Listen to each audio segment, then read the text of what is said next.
در چهارشنبه سوری و نوروز 1404 چه گذشت؟ جشن‌های نوروزی در ایران به ما چه میگویند؟ شادی امین هستم. در ولتاژ این هفته ضمن تبریک نوروزی به شما به این موضوعات خواهم پرداخت. سال نو همه شما مبارک. امیدوارم که در سال 1404 کلی خبر خوش بشنوین، کلی موفقیت کسب کنین، چه تو زندگی شخصیتون چه تو عرصه سیاست ایران. جشن‌ها و مراسم‌هایی که در ایران برگزار شد همشون بار دیگه به ما یادآوری کردن که بله، نوروزه.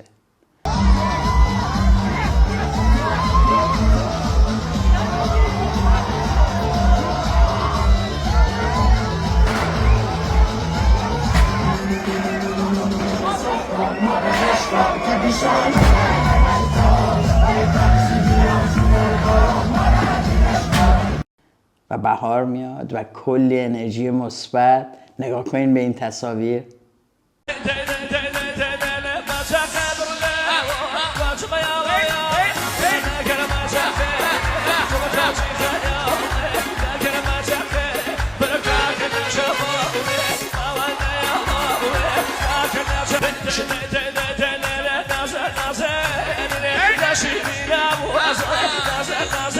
نوروز کردستانه. ببینید چقدر با شکوه جمع میشن، ببینید چقدر فرهنگ، آداب و رسوم خودشون رو در هم آمیختن با یه عالمه دادخواست، با یک عالمه مطالبه سیاسی، با شعارهای سیاسی، با حضوری همبسته. با اینا یه عالمه کار پشتشه، تجربه پشتشه، وحدت و همبستگی ملی پشتشه و این آدم خوشحال میکنه. من کرد نیستم، تعجب نکنین و فکر نکنین فقط کردها هستن که باید لذت ببرن از یک همچین اوجی در برگزاری مراسم نوروز. باید همه ما خوشحال باشیم که تو این مملکت هنوز چنین سازماندهی گسترده و همبستگی رو میشه تو مردم دید و نوروز رو انقدر باحال جشن میگیرن. بعد این دختر رو نگاه کنین.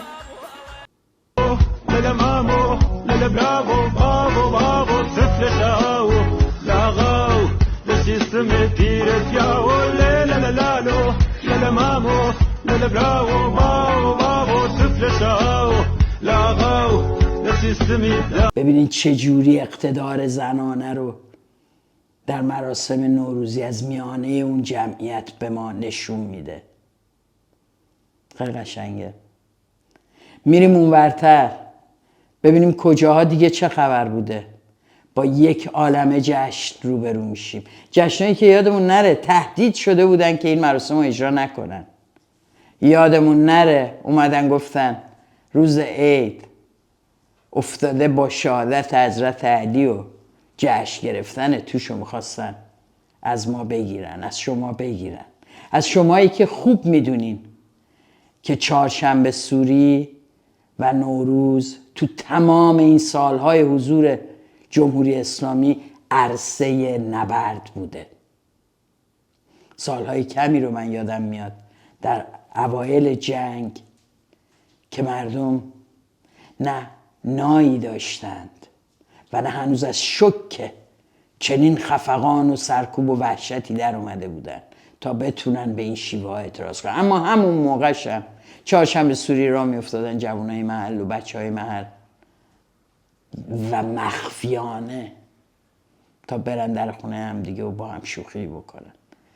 امسال ولی شاهد این بودیم که دستجاتی را می افتن و با ترانه و سرود و شعر و موسیقی خوشیشونو علیه اون درد و فرهنگ غم و قصه و عزاداری که جمهوری اسلامی تمام این سالها سعی کرده تحمیل بکنه به مردم نشون میدن.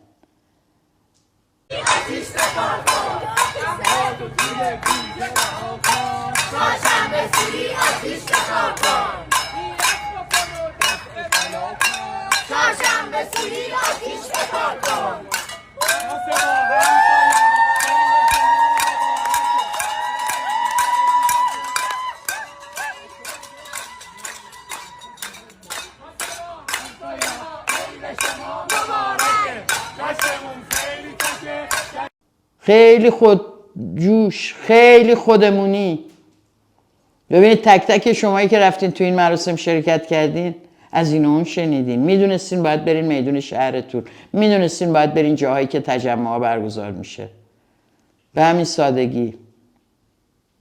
این اتفاق امسال در زمانی افتاد که البته آقای رضا پهلوی در یک پیام پیشا نوروزی عنوان کرد که امسال بروید و هر جا رفتید در جشن چهارشنبه سوری با سرود ایران ای مرز پرگوهر همبستگی ملیتون رو اعلام بکنید.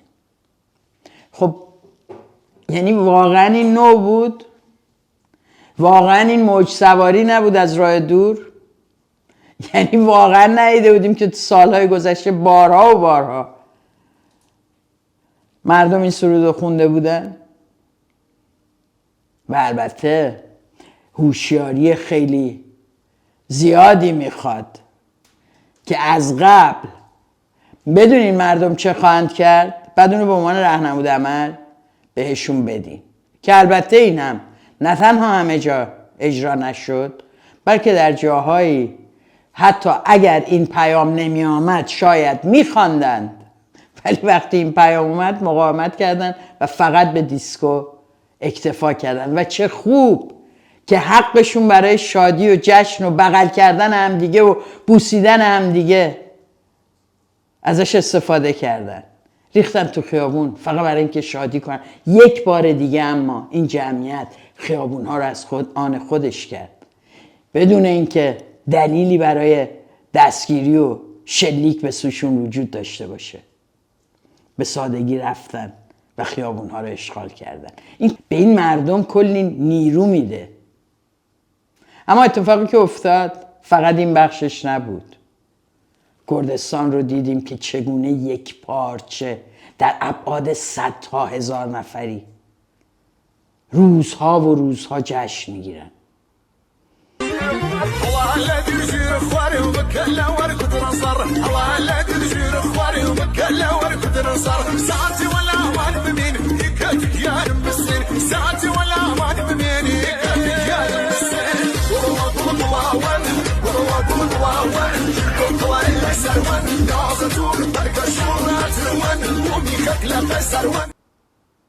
هیچ حزبی از احزاب کردستان هم مدعی نشد اینا همه مال اوست. اما این ورتر میبینیم که مردم چقدر هم تکثر خودشون رو نشون میدن. ببینید توی رشت چگونه مراسم برگزار میکنن.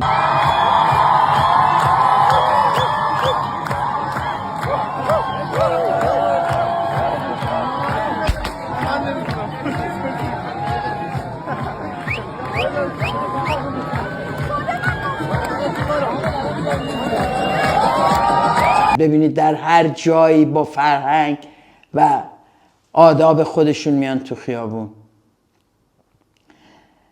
ولی واقعیت اینه که عده‌ای هم در این مراسم ها شروع کردن با شعار آخرین نبرده پهلوی برمیگرده، این آخرین نبرده پهلوی برمیگرده، این آخرین نبرده پهلوی برمیگرده.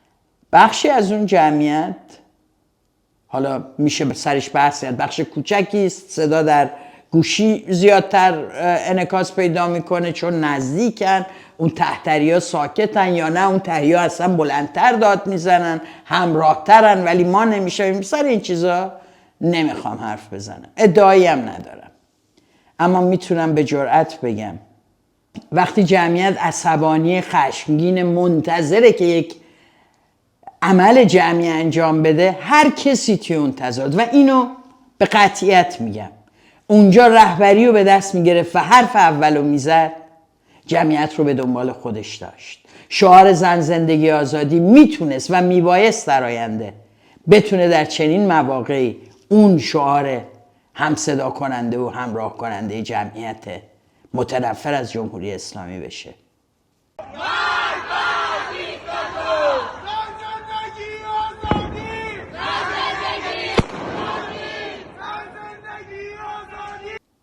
اینو ولی همینجوری نمیگم چون حدس میزنم، اینو از تجربه سال 57 میگم.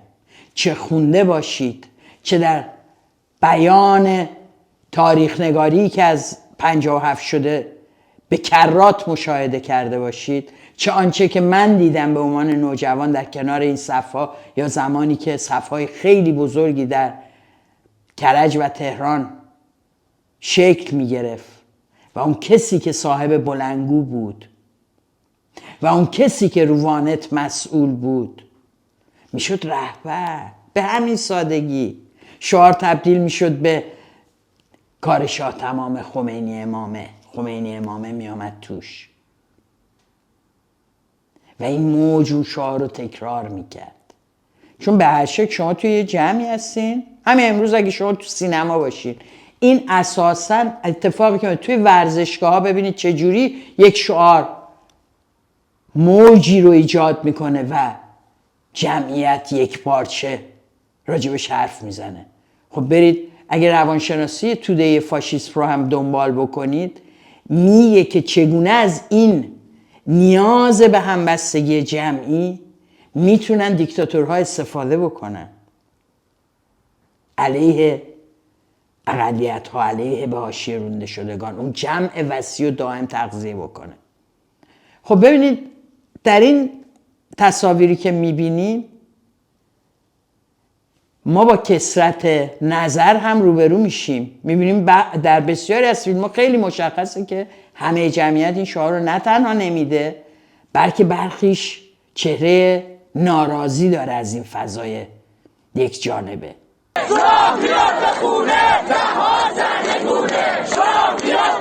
ولی نداره کسی که این شعار رو تبدیل به شعار دیگری بکنه، تبدیلش بکنه به مرگ بر دیکتاتور، زنده باد آزادی.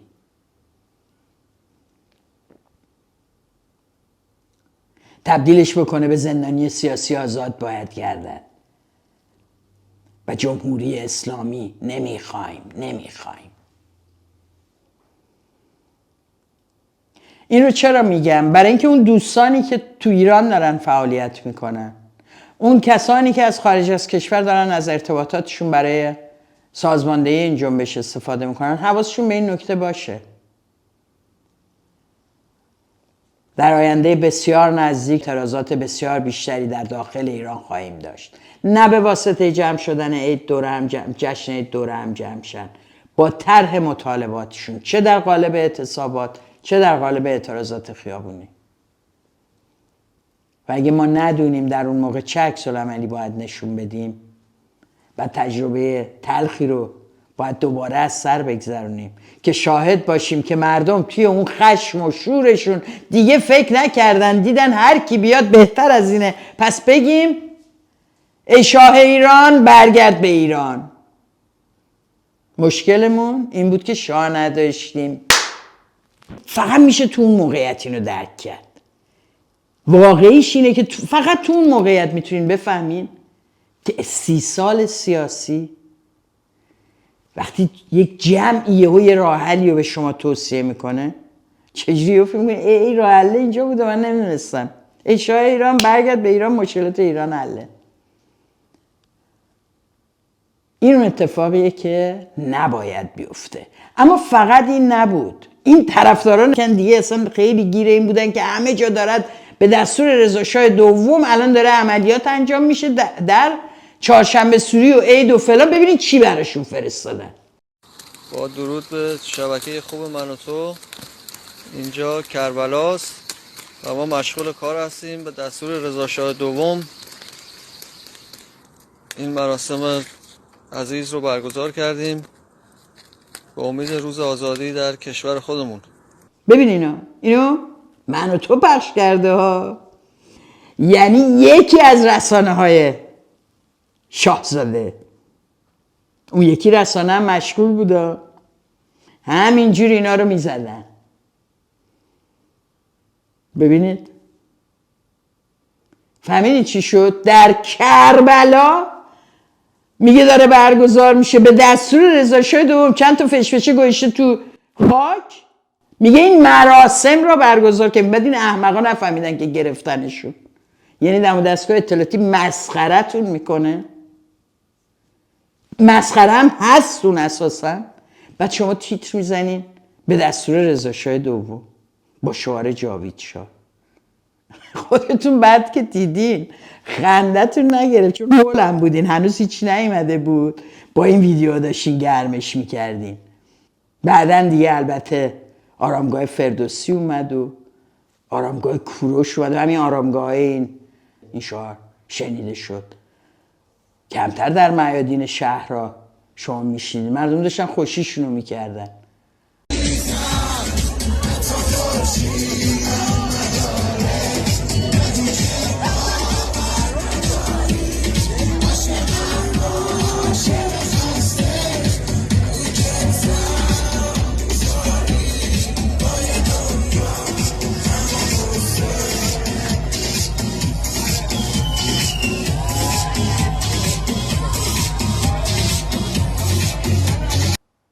خوشی که اتفاقا خیلی سیاسی بود، به شدت سیاسی بود. نظر منو میخواین؟ همبستگی که اونجا خودشو نشون میده برای من دلگرم کننده تره. اکباتان منو بیشتر امیدوار میکنه تا اون عده‌ای که میرن سر قبر کوروش.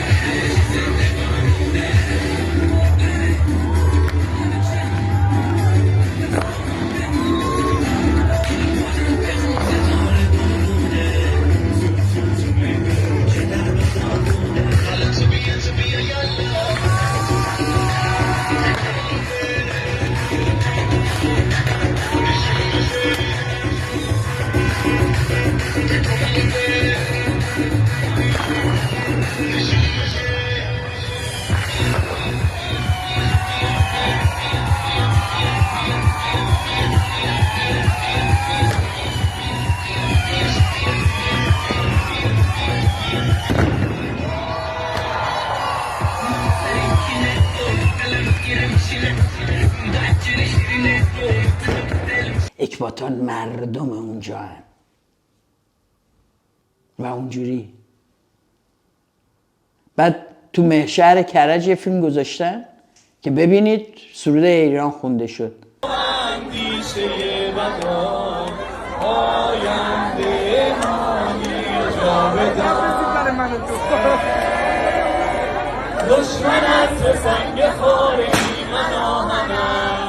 و حالا تصادفاً از اینجا بنده اقوامی داشتم که تماس گرفته میگه این چیه اینا گذاشتن، ما 3 سال پیش هم همینو خوندیم،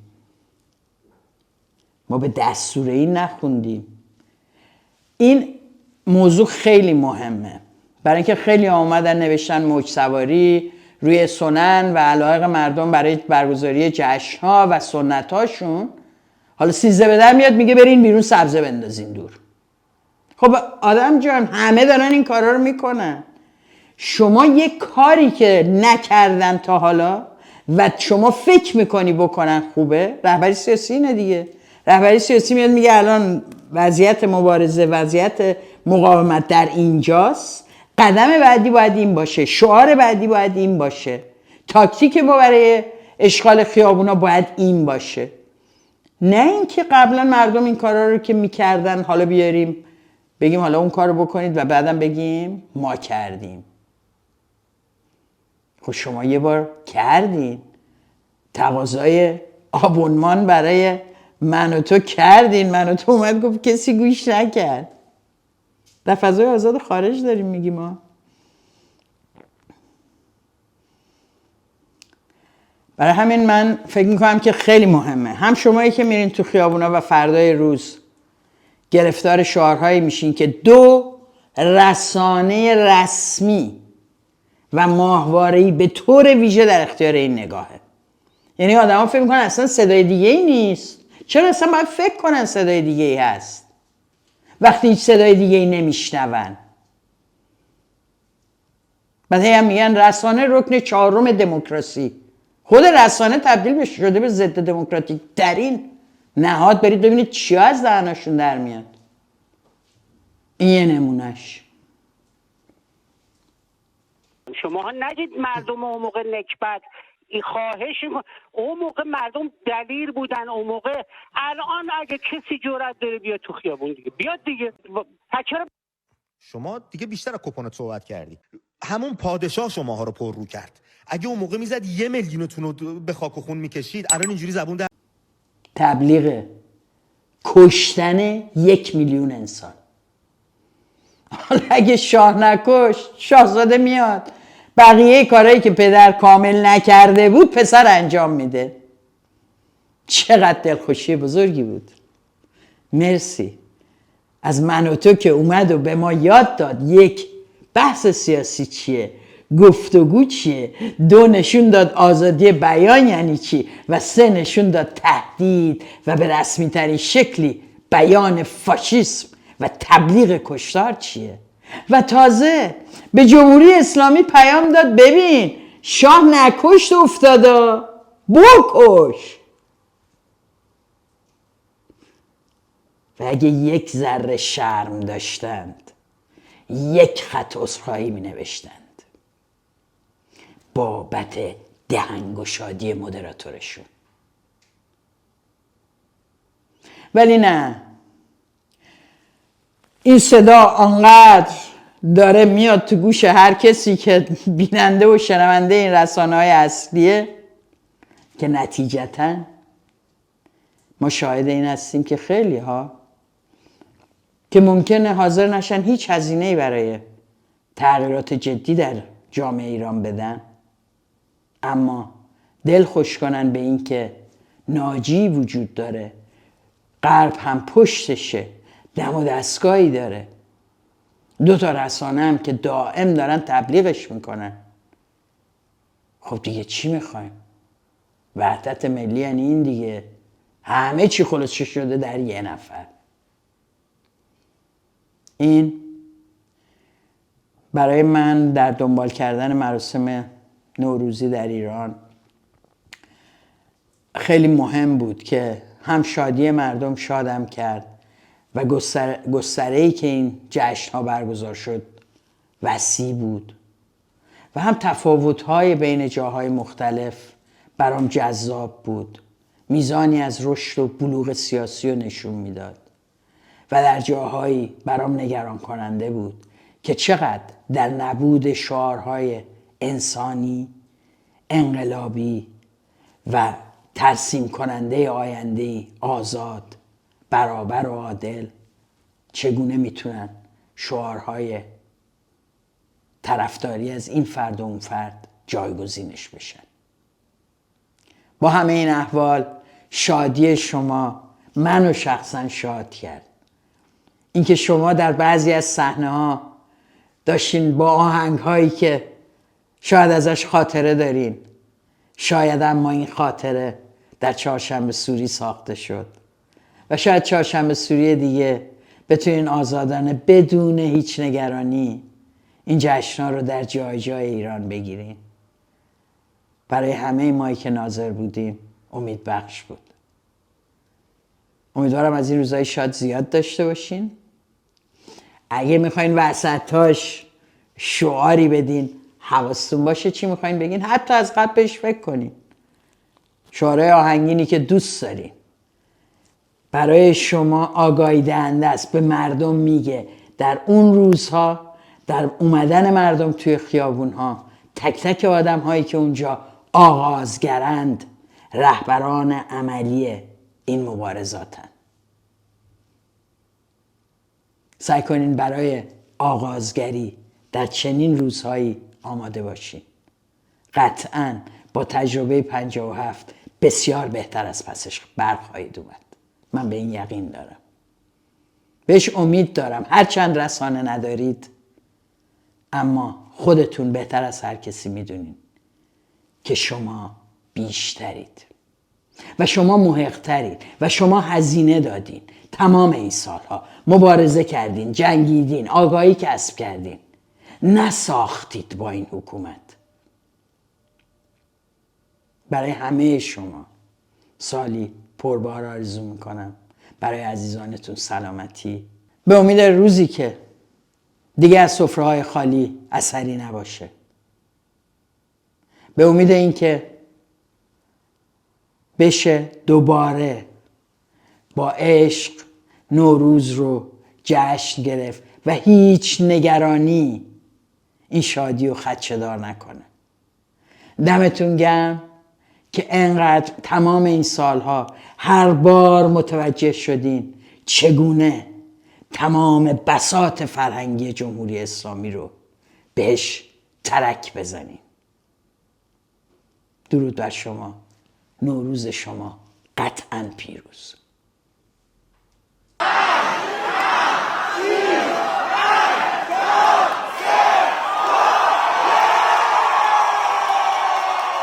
مرسی از همه که شما که با من بودید. میخوام از همه همراهی ها و کمک هاتون برای دیده شدن ولتاژ تشکر بکنم.